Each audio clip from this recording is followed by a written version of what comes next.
My NDEs, I'm a weirdo. I started talking about it 7 years ago, talking to groups and stuff. And everyone always comes up, yours is the strangest thing I've ever heard. Please share with us your life-changing near-death experience. So yeah, my name is Bill Letson, and I'm retired now, but in the 90s, I was working as a firefighter. I was an engineer. I drove the fire engine for Santa Barbara County. I was at Station 11. And in 94, we had a pretty bad flu season, and we were running calls. We didn't protect ourselves like, with a standard thing now worldwide. But we just did our thing, and we had this woman who was very ill. We got called to her by the neighbors. They hadn't seen her in a few days. Newspapers were stacking up on the front, and the car was there, and the mailbox was starting to fill up. When we pulled up, they said, she's in there, and she's sick. So we broke in, and they were right, and we found her in the back bedroom. And she was really close to passing away. And we sprung into action, just started pushing furniture out of the way and getting the windows open. And my job was to get oxygen on her. So I slid across the bed, and I was getting the mask on her. She kind of came to, and she saw all these firemen around her, and she let out this big exhalation of relief, so that she was so happy that we were there. And she exhaled, and I took in, I was breathing in, doing my job, and I took a full, both lungs full. I could feel her hot breath go in, and I looked at the medics. They saw it too, and I looked at the medics. I said, this ain't going to go well. And it didn't. I got sick, but we got her in an ambulance into the hospital, and she came home a week later and fully recovered, and it was, a save. But a couple of days into it, I started getting sick actually immediately that night. And then a couple of days later, I was really sick because I'd been throwing up and I was going the other way, and I just couldn't keep any fluids in me. And it was like I was this shrinking man. I was all hunched over, and my skin was dark, and it happened really fast. And I noticed my heartbeat was like 150. I tried to take my pulse at my wrist, and I couldn't get a pulse. So I knew that was down below 80. So I knew I was in trouble, and I headed for the phone. I called my family, and when I spoke, it was just a whisper. It was just that much of a devastating flu virus. And they figured it out. They called 911, and the guys from Santa Barbara County Fire came, picked me up, started IVs, got me in an ambulance, got me to a hospital, and the emergency room was packed. People that were sick all over, all ages. And they put me in a room, and I was in the back. They'd given me a couple of IVs, and I was starting to feel a little better. And my thought was, I could probably get out of here. Kind of topped off the cylinder a little bit there. And they said, no, you can't go.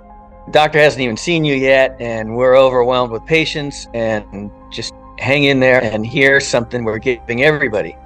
And they injected this thing with, it was something for pain, something for nausea. The nurse was in a hurry. She's a good lady. And she pushed it in all the way. And I just keeled over. I don't think she realized how fragile my blood pressure and stuff was. I looked like this young, strong guy, but physiologically, I came in there on my knees. That shot, it just knocked me out. And I fell straight back on the bed. My wife was there. Some of the fire guys were there. And my eyes just rolled back, and I fell straight back. And I was out cold. And it was about 3:30 in the afternoon. And I was gone from then on in. That kind of startled everybody. And everybody came running in. And my wife said, they just went to work on you. They were kind of frantic. And they pushed Narcan, which is something that would take away the painkiller. And the blood pressure that she wrote down was 40 over 0. You're not going to be surviving much longer with that kind of blood pressure. You get down, 70 over 40 or 50 or something like that. You're not going to be conscious very long. So anyway, they had a head down. They pushed the IVs. They kept the Narcan, and they shipped me up to intensive care because they could not get me back. And the blood pressure was not coming back. And so I sat up there in intensive care overnight, and sometime during that night, I left my body, and I wasn't Bill anymore. I wasn't anything close to a human being. I was something we all are. I had gone back to this being, and I was flying through this star-filled realm. It was an amazing feeling. It's like I had been let out of a hot, dark, stuffy closet. I was this huge expanded cloud, this huge expanded balloon. It seemed like I went on forever. And I was flying along, and it felt like somebody was pouring honey all over my brain. That euphoria of that feeling was going through all my nerves. And it was like and I've said this, I've not been ashamed. I've said it every single time, but it felt exactly like a cosmic orgasm. And it was a complete ecstasy, and it had a sensual side to it. And so I was flying along, and first thing I thought was, man, what the heck was that? That was gnarly. Being this person, being Bill, and nothing has been difficult about my life. I've wanted everything, parents and education and home life, and my wife is the princess, and career. Everything was perfect even then. So anyway, I'm flying along thinking, how in the world did I believe I was this dude? How is it possible that I thought I was this guy? It was like this cosmic trick that we sign up for, and we forget everything that we really are, and we come into these lives and we do the best we can with the challenges that are coming our way. And I understood all of that. I wasn't Bill, I wasn't a human being, I was something I've always been.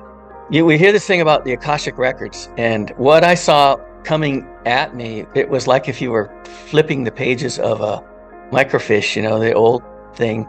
And it was like a math book, because most of it was math. And it was just formulas and geometry and diagrams, and anything you wanted to think about, you had instant knowledge of all that, like this universal mind with all this information. It's all there when we cross over. So yeah, I just saw these pages coming by. You couldn't absorb it. I just knew that anything I thought, and I tested it. I thought, well, what about, this thing with physics? And here comes the pages. So I'm flying along, and I'm thinking, this is awesome. I am so stoked to be back. And around me were all these orbs, these giant balls of color and flow, and they're just showering me with this welcoming. I was being paraded through, and they were just so proud of me, and I was really happy to be home. And I was flying through that. I said, this is just perfect. And then I landed. Everything shifted, and I was in this place. It was like a facility or a clinic. It seemed like it was like a medical thing. And there were beds there, gurneys. There was equipment on the walls and tables. And right in front of me, there were these three little hooded guys. And they had dark robes, and they were about 4 foot tall. And they were overjoyed to see me. They were giggling and bouncing around. And they were saying things like, how was it? What did you learn? What can you tell us? And they were giggling and bumping into each other. And it was astonishing. I wasn't fearful at all. That whole fear thing was gone. I was just sort of like, well, what's going on here? And one of them picked up on it. He came forward, and he took a long look at me up and down. And he turned to the other two, and he said, he doesn't remember us. And they all started giggling uproariously and bouncing around. And I was like, sorry, you guys, I can't remember you. I kind of think I remember you, but give me a little time. This is very strange. I'm in these different places all of a sudden. That movie Communion, there's a scene in there where Christopher Walken, he's in this facility. It's like a medical place, and these little squatty little guys, they're bouncing around, and they're joyful and playful, and they're high-fiving him, and they're dancing around, and that is exactly what I experienced. The appearance of them was exactly what I saw. Some people think these little guys are demons or something. They weren't. We're getting the wrong story down here. We're getting the fear story. They were incredibly joyful and playful and loving. And then there was this other guy, and he was in the background, and he was this tall, wispy guy, and he was letting everything play out, and then he came forward. He looked like he was underwater. In fact, if you took a jar of water and stirred it really fast and then looked at it from the side, he was like this spinning vortex. And when he walked, he moved like a whirlpool or a whirlwind. He had this big smile and bright eyes and just this incredible vibe. And when he walked, part of him would separate and then the rest would catch up. And you just knew he was the coolest guy, even though it was this bizarre looking person or being. And as he came forward, his, that swirling motion, that was connecting with me. And as he got closer and closer, my chest just expanded and my throat just clamped down. And I was being overwhelmed with love. There was so much love coming from this spinning whirlpool being. And I've used all kinds of terms. I've called him a trimmed up Gumby and a walking stick insect, but he was this loving, spinning energy. And it was really obvious he was stoked to see me drop in. I got the impression that it was sort of a relationship between a father, the perfect original, and a child. That I was whatever, a temporary copy of him or something that was in the earth plane to have adventures. So anyway, he was chuckling all the time. We had this back and forth, and every time I said something, he just got a big chuckle out of it. And when he laughed, I could feel his laughter inside of me. It was that penetrating, I guess. So I'm looking around, and the little guys are just giggling and, slapping each other on the back. And he's kind of chuckling at them. And then every time I had something to say, he would laugh or chuckle at that. I got the impression this isn't very organized, whatever's going on here. So I said, well, you guys, are we supposed to review my life or something like that? Do you guys want to get started with that? And everybody laughed at that. But he was cool, and he said, sure, let's do that.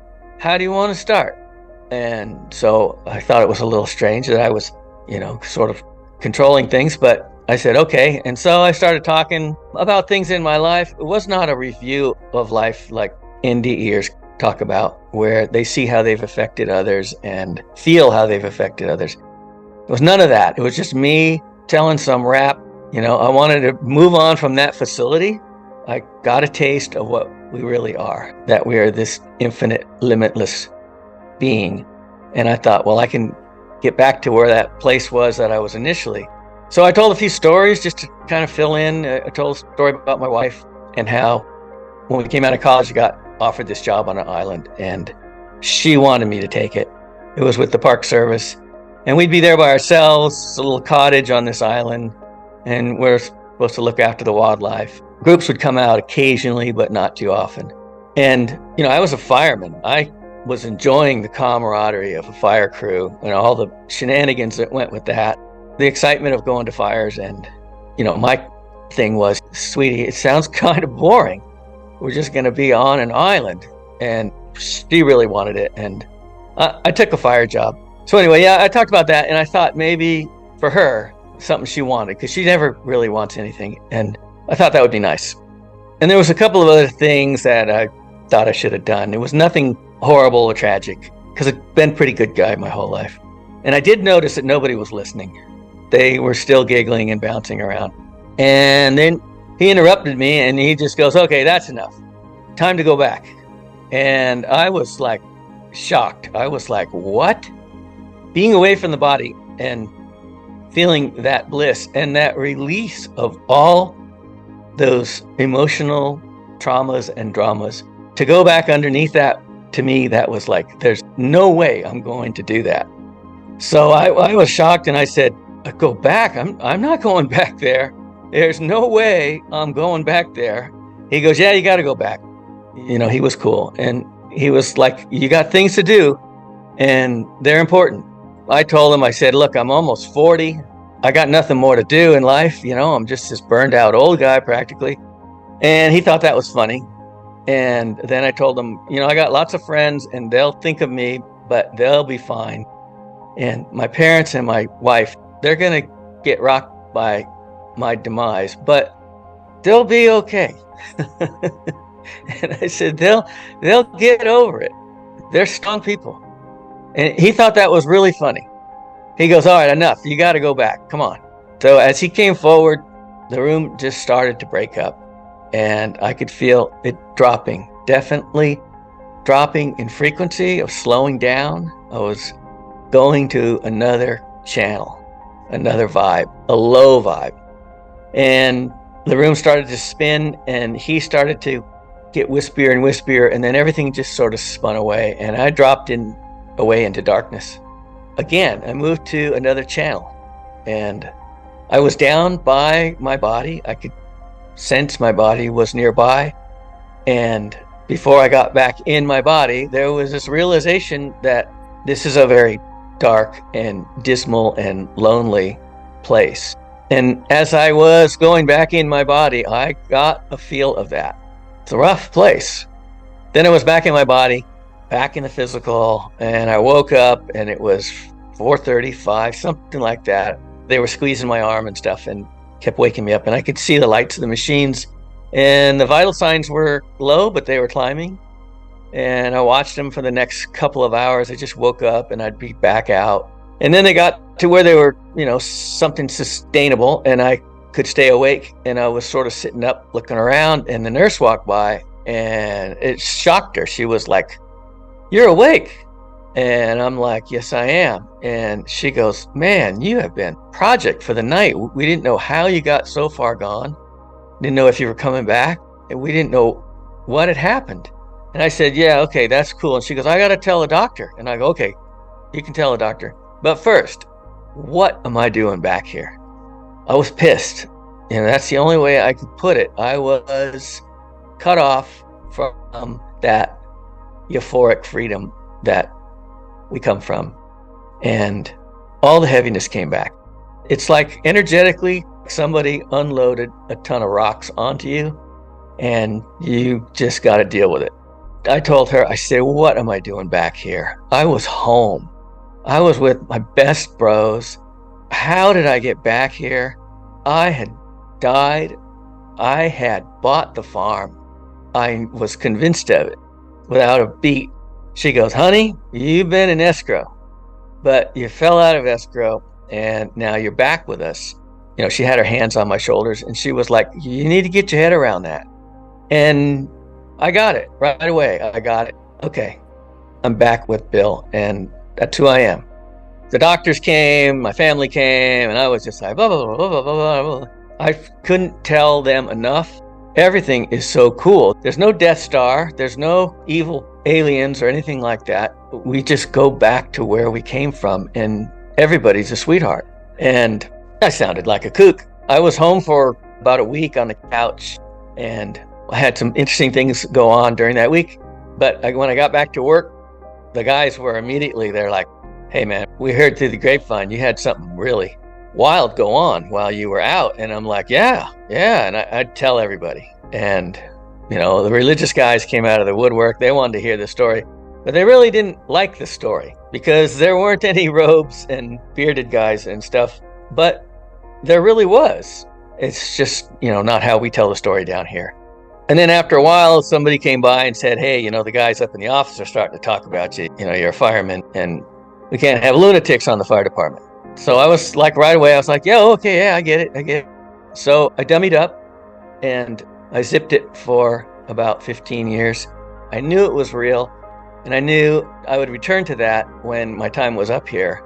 So here we are, 94, so it's almost 30 years ago.